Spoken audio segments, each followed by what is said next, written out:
Assalamualaikum warahmatullahi wabarakatuh. Waalaikumsalam warahmatullahi wabarakatuh. Terima kasih waktunya Ibu-ibu sudah mau saya perkenalkan Paulupi Rahmawati. Di sini saya mahasiswa kesehatan masyarakat mau penyuluhan mengenai tentang masalah gejala COVID. Nah, di sini kan kemarin ibu-ibu udah ngisi kuesioner ya, tentang bagaimana kebiasaan sehari-hari selama pandemi ini.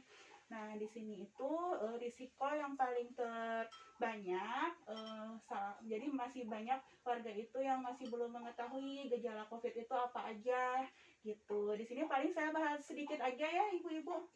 Di sini gejala klinisnya yang utama itu seperti demam, batuk pilek, letih lesu, sakit tenggorokan, atau gangguan sesak pernafasan juga ya, itu termasuk.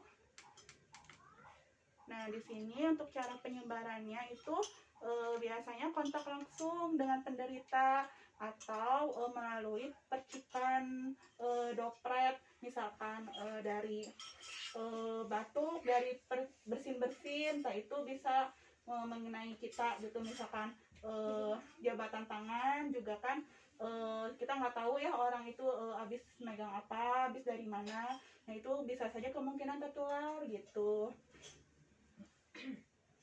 Nah, di sini banyaknya dari kayak tempat-tempat umum gitu ya ibu-ibu, misalkan kayak dari naik kendaraan atau misalkan habis dari luar rumah, misalkan berbelanja juga. Nah, itu kalau misalkan ada barang-barang yang dibawa dari luar, sebaiknya dicuci dulu gitu, misalkan kayak habis beli sayur-sayuran dari pasar, itu lebih baik dicuci dulu gitu sebelum kita mengkonsumsinya. Nah, di sini ibu-ibu tahu nggak kira-kira penyebaran yang sangat berisiko dari mana? Nomor berapa? Nomor 6 mungkin ya, sama nomor 3 mungkin ya, terlalu rapat ya. Iya. Ya, nomor 3. Kalau nomor 1 gimana? Ya bisa juga ya. Bisa juga ya, soalnya itu rame-rame ya, perkumpulan. Ini yang lebih dekat ini ya, yang tidak menggunakan masker dan saling berdekatan. Yang ini makan bareng. Ya. Ini mungkin di tempat umum bareng. Iya. Ini salah satunya. Sebenarnya sih ibu-ibu juga udah banyak mengetahui gitu ya, apa saja yang kemungkinan beresiko gitu ya. Cuman ini untuk review lagi aja. Nah, ini untuk tindakannya ya ibu-ibu melakukan tes PCR. Misalkan kalau sudah ada gejala demam, batuk, biasanya itu gejalanya itu sekitar 2 mingguan. Jadi misalkan seminggu atau sampai 2 minggu. Jadi misalkan kita awalnya ada gejala, atau misalkan kontak nih amit-amit dengan keluarga, atau misalkan seseorang yang terkontaminasi COVID. Nah, itu biasanya kita tunggu untuk 1 minggu sampai 14 hari. Kalau misalkan kita ada gejala kayak demam, batuk pilek itu, atau misalkan kayak hilangnya rasa penciuman juga itu. Nah, itu kita harus dicek PCR-nya positif atau negatif. Biasanya itu harus 2 kali ceknya gitu untuk mengetahui. Harus 2 kali? Iya, kalau sekarang harus 2 kali. Kadang kan gini, awalnya negatif, terus yang keduanya itu bisa jadi positif gitu. Jadi kalau udah sampai 2 kali negatif, berarti itu udah dinyatakan negatif.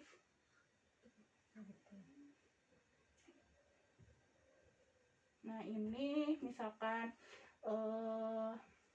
untuk yang penderita yang ini ya, yang mudah sekali tertular, misalkan kayak ibu-ibu lansia, yang memiliki penyakit diabetes, obesitas, penyakit jantung, hipertensi, merokok, dan komorbid lainnya. Kayak yaitu salah satunya juga kayak penyakit sesak nafas, asma, ya itu juga termasuk di sini penyakit komorbid.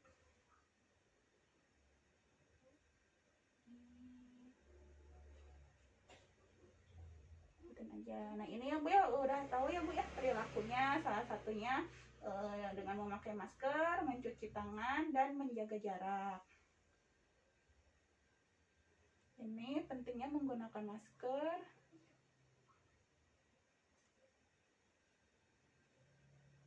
Jadi salah seorang teman yang sudah tertular virus, kalau misalkan tanpa masker, kita pasti 100% tertular. Kalau misalkan kita yang menggunakan masker, kemungkinan juga 70% 70% tertularnya.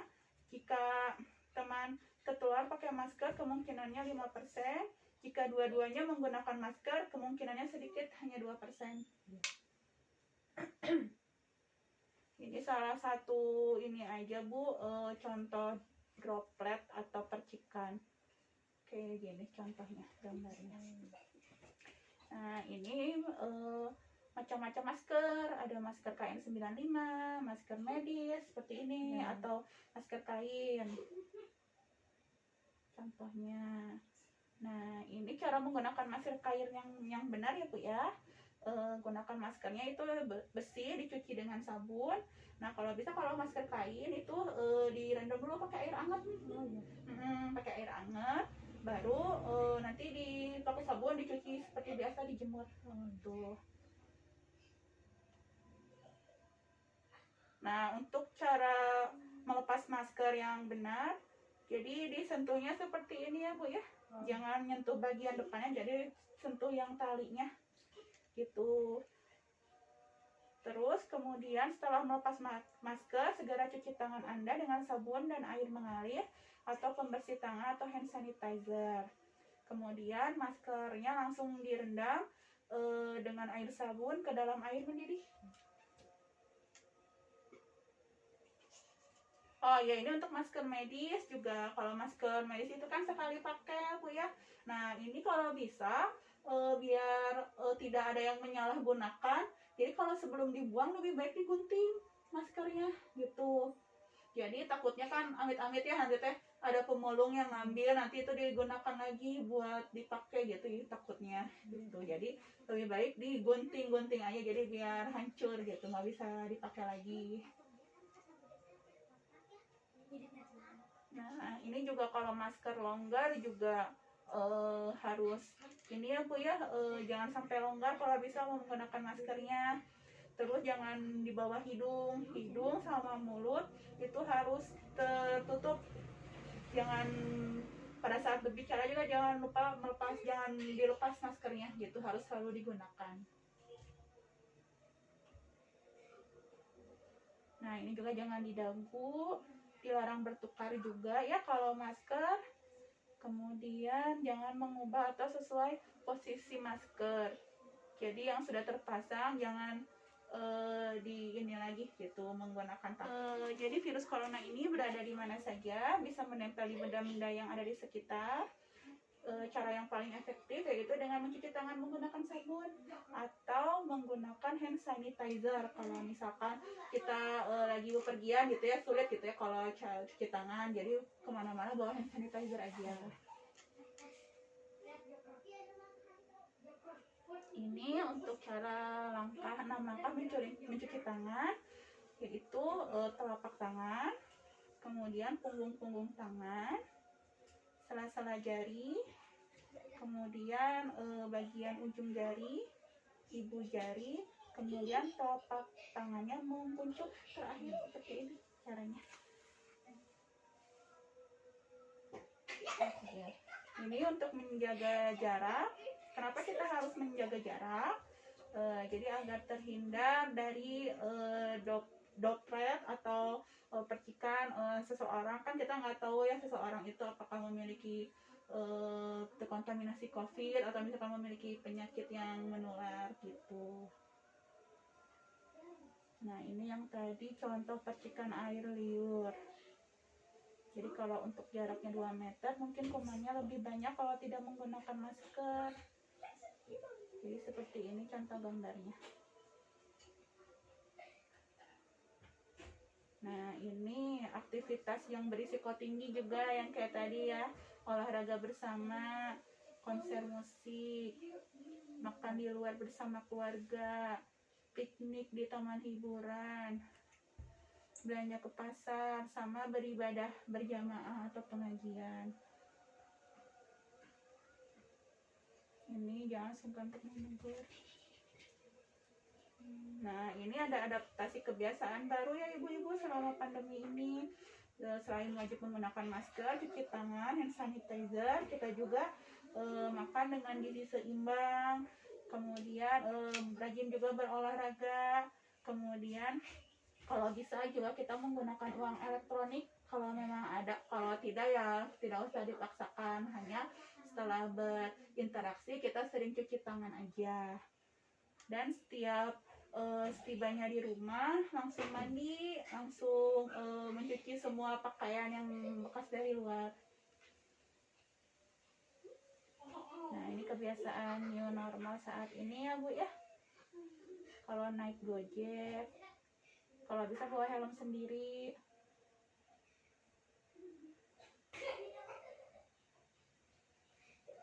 Nah, ini setibanya di rumah buka sepatu, cuci tangan pakai sabun, mandi, jangan lupa beristirahat, jangan menyentuh apapun, buka pakaian dan langsung ditempatkan terpisah ya Bu ya, di tempat yang khusus pakaian kotor. Baru kita bisa menyapa keluarga. Nah, ini kebiasaan lamanya. Kebiasaan barunya tidak lagi mencium tangan. Berkunjung juga ke yang rumah sakit. Sekarang juga mungkin rumah sakit udah membatasi untuk pengunjung.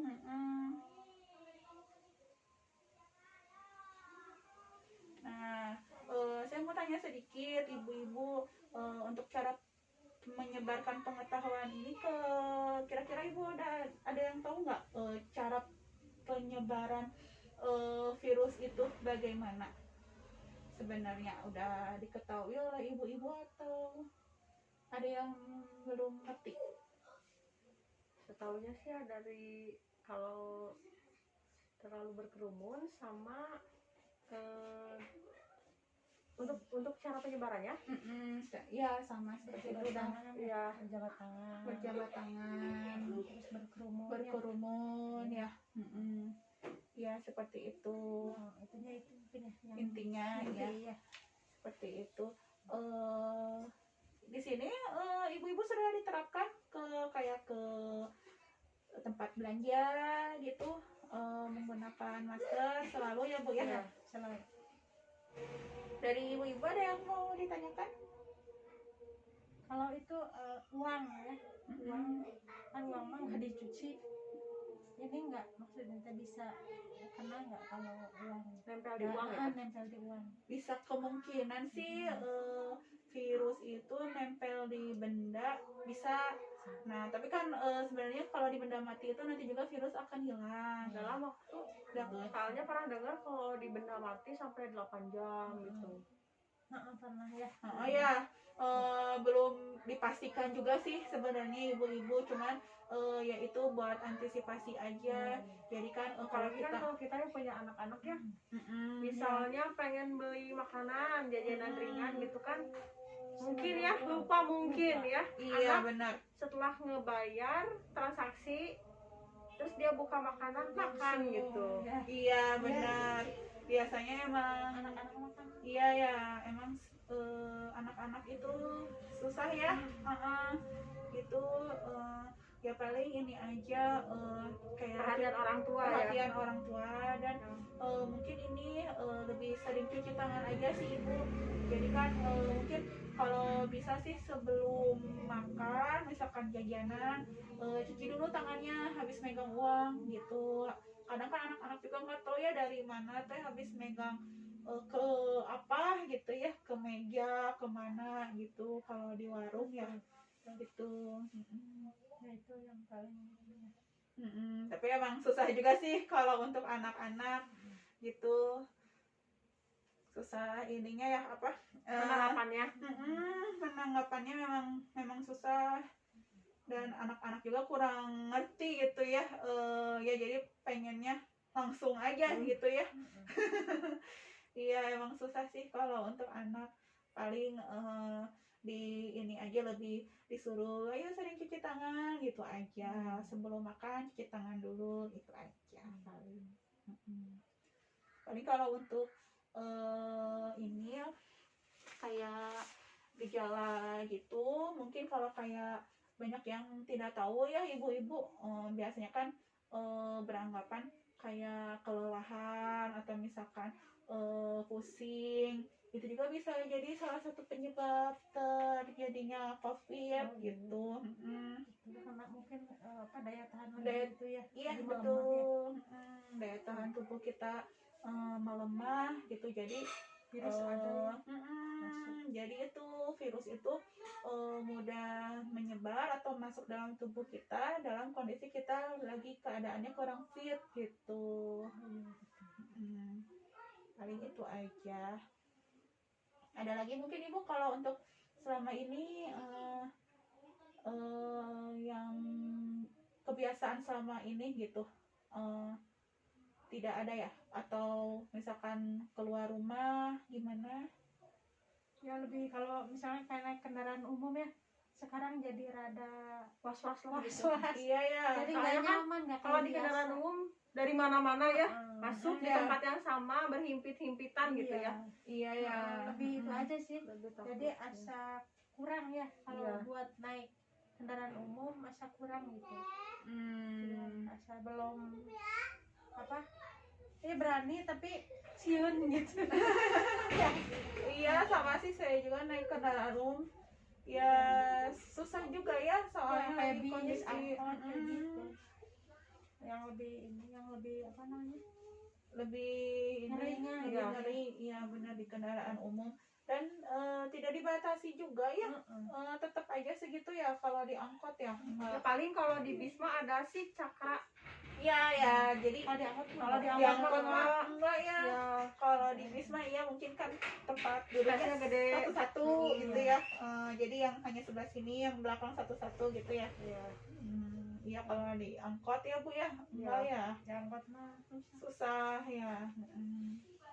Kalau di tempat belanja ibu selama ini ada yang misalkan harus cek suhu gitu? Paling Ada. lama ya. Ada ya ya. atas juga Ya, di itu cek suhu. Itu lebih ketat ya kalau di Iya. situ ya. Sama anak-anak juga nggak boleh ya kalau nggak salah ya, nggak boleh Kalau masuk ya. iya nggak boleh.